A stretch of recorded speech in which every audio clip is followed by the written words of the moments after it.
This storybook is called A Duck So Small by A.H. Benjamin. Duffle was a very small duck, and all the other ducks laughed at him because of his size. A duck so small can do nothing at all, they jeered. I may be small, thought Duffle sadly, but there must be something I can do. He wondered what it could be. Duffle looked around and noticed Kingfisher perched on a reed. He was just about to say hello when Kingfisher suddenly took off and dived straight as an arrow into the water.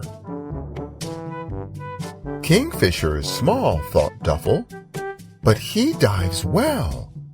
Perhaps I could do that too. Look what I can do, Duffle called out to the other ducks.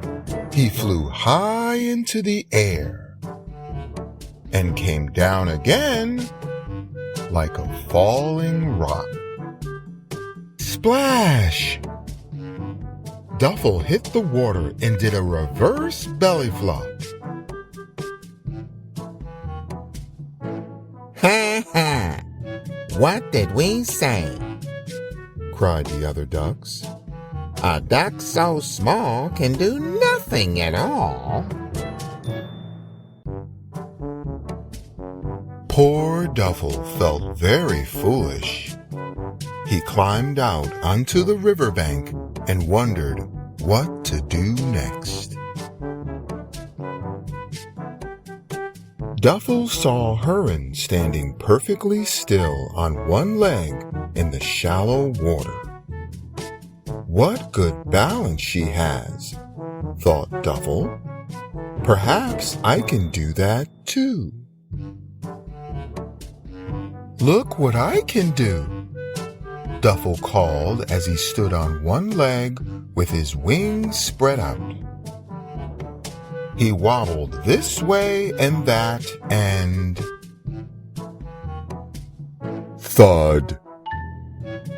Landed on his beak. Ha ha! What did we say? Laughed the other ducks. A duck so small can do nothing at all. Duffle crept into the shade of a nearby tree so the others wouldn't see him blush. He heard a tap, tap, tap above his head. Looking up, Duffle saw a woodpecker making a hole in the trunk. What a strong beak he has, thought the little duck. Perhaps I can bore a hole too.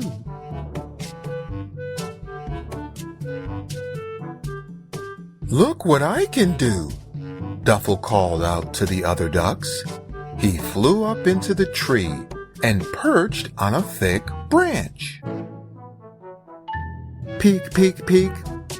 He chipped at the wood.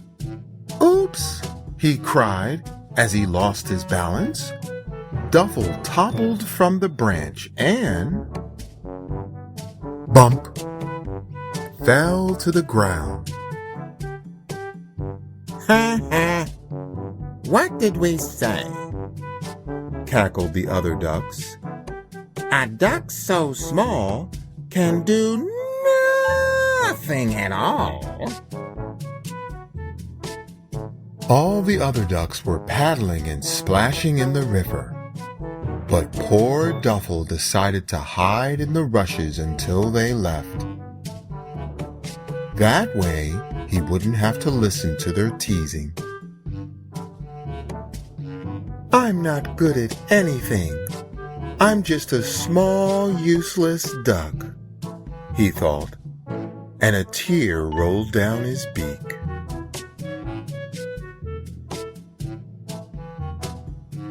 For a long time, Duffle heard the other ducks quacking with laughter.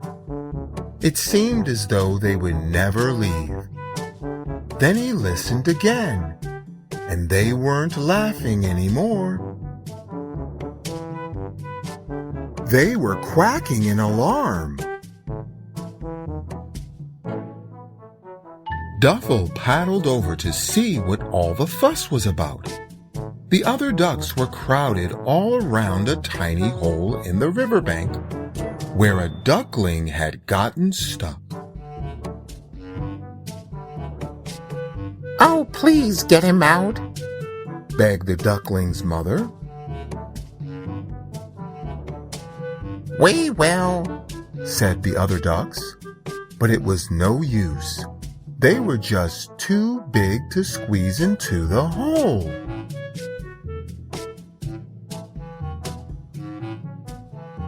All except for Duffle.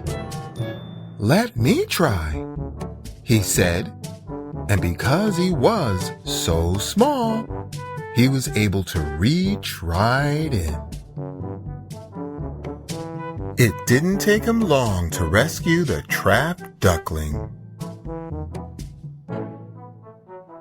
Hooray for Duffle, quacked one duck. none of us could have done that, said another. A duck so small can do something after all, cried a third.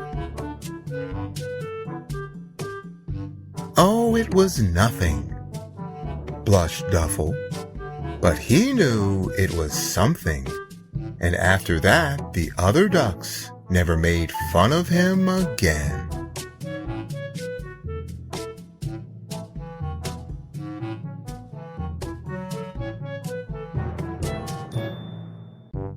And this storybook is called A Duck So Small by A.H. Benjamin.